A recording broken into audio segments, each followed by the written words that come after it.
आप सभी को नमस्कार। YouTube channel UP success point में आप सभी का स्वागत है। आज हम बात करेंगे एएनएम मुख्य परीक्षा की संभावित रिजल्ट की डेट के बारे में। इसके बाद डॉक्यूमेंट्स वेरिफिकेशन की प्रक्रिया शुरू होती है। तो आखिर डॉक्यूमेंट्स वेरिफिकेशन प्रक्रिया में कैसे और क्या होता है। चूँकि 5000 संविदा एएनएम की जो भर्ती हुई थी पिछले साल, उसमें पेपर वेरिफिकेशन में मैं खुद प्रतिभागी था। तो मैं अपना निजी अनुभव इस संबंध में शेयर करूंगा, जो आप लोगों के लिए काफ़ी फ़ायदेमंद होगा।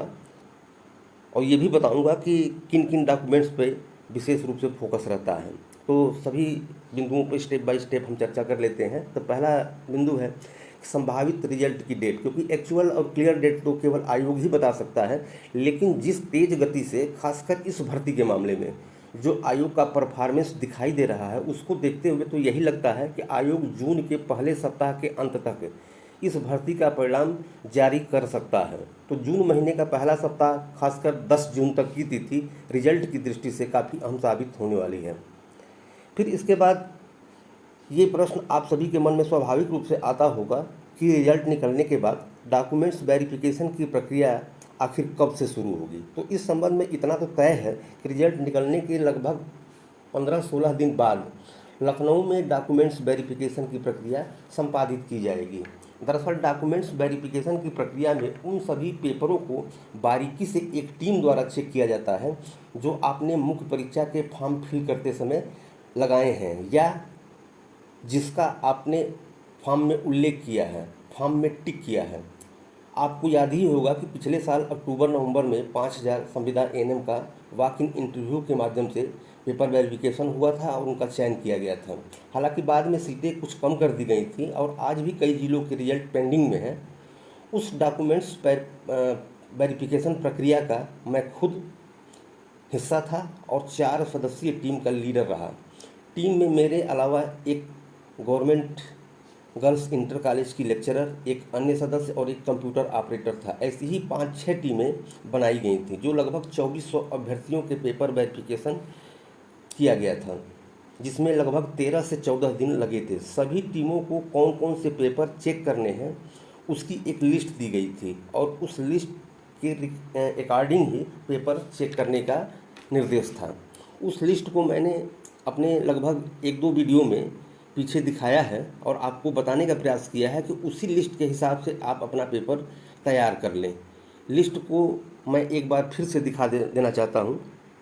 तो ये रही आपकी लिस्ट। इस लिस्ट में हमने एकेडमिक रिकॉर्ड की दृष्टि से हाई स्कूल, इंटरमीडिएट, एएनएम से और स्टेट मेडिकल फैकल्टी से संबंधित रजिस्ट्रेशन सर्टिफिकेट की चर्चा किया है। ये आपके जो है अनिवार्य रूप से दस्तावेज हैं, ये आपके पास निश्चित रूप से होने चाहिए। इसमें अगर कोई कमी होगी तो नुकसान की स्थिति आ जाएगी। उसके बाद फिर इम्पॉर्टेंट सर्टिफिकेट जैसे कास्ट सर्टिफिकेट है, डोमिसाइल यानी निवास प्रमाण पत्र, EWS, freedom fighter, physical handicapped sport person से संबंधित सर्टिफिकेट। तो कैटेगरी वाइज ये डॉक्यूमेंट्स आप लोग अपना रेडी रखिएगा। और डोमिसाइल सर्टिफिकेट पे विशेष फोकस इसलिए रहेगा क्योंकि डोमिसाइल सर्टिफिकेट ही इस बात को साबित करेगा कि आप उत्तर प्रदेश के निवासी हैं और उत्तर प्रदेश के लोगों को ही, चाहे वो जाति के आधार पे, चाहे ईडब्ल्यूएस के आधार पे, चाहे फ्रीडम फाइटर, फिजिकल हैंडीकैप, उन्हीं को जो है आरक्षण का लाभ मिलेगा। इसके बाद एक्सपीरियंस सर्टिफिकेट जो सीएमओ के द्वारा, संबंधित जिले के सीएमओ द्वारा बनाया जाएगा।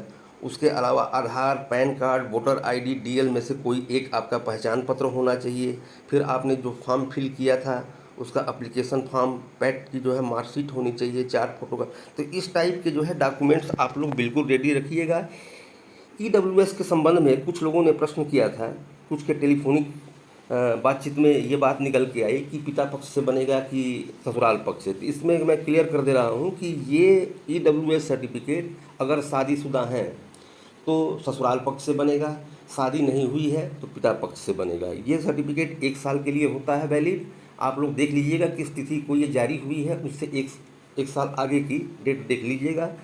तो उस हिसाब से ये पेपर आपके रेडी होने चाहिए। डॉक्यूमेंट्स वेरिफिकेशन के समय टीम में एक कंप्यूटर ऑपरेटर भी था जो कैंडिडेट्स के फिल फॉर्म और पीडीएफ में उसके द्वारा लगाए गए डॉक्यूमेंट्स को स्क्रीन पर दिखाता था। जो पेपर कैंडिडेट्स ने फॉर्म फिल करते समय लगाए थे स्टेट इंस्ट्रक्शन के अनुसार हमें केवल वे ही पेपर वेरीफाइड करने थे, अन्य पेपरों पर हमें विचार नहीं करना था। इस पूरे प्रक्रिया की जिलाधिकारी महोदय या एडीएम अथवा सीडीओ द्वारा सघन मॉनिटरिंग की जाती थी और दिन में 1-2 बार इनकी विजिट भी हो जाती थी और रैंडम चेक भी किया जाता था कि पेपर वेरिफिकेशन की प्रक्रिया कैसे संपादित की जा रही है। कैंडिडेट के हर पेपर की बारीकी से परीक्षण होता था और एक-एक अंक, एक-एक शब्द का मिलान किया जाता था। तो इस तरह लगभग 13-14 दिनों में लगभग 2400 अभ्यर्थियों का पेपर चेक किया गया था और अंत में 3 फोटो और 2-2 सेट डॉक्यूमेंट्स की फ़ोटोकॉपी लेकर एक फ़ाइल बनाकर रख दिया जाता था।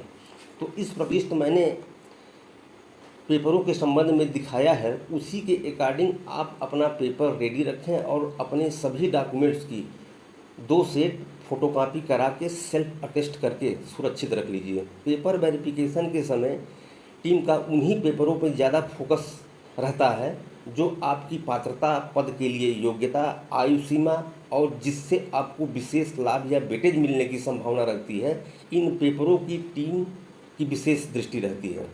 तो उम्मीद है कि सभी कुछ आप लोग समझ गए होंगे और उसी के अनुसार अपना पेपर तैयार कर लेंगे। तो अंत में अनंत शुभकामनाओं के साथ आप सभी को नमस्कार।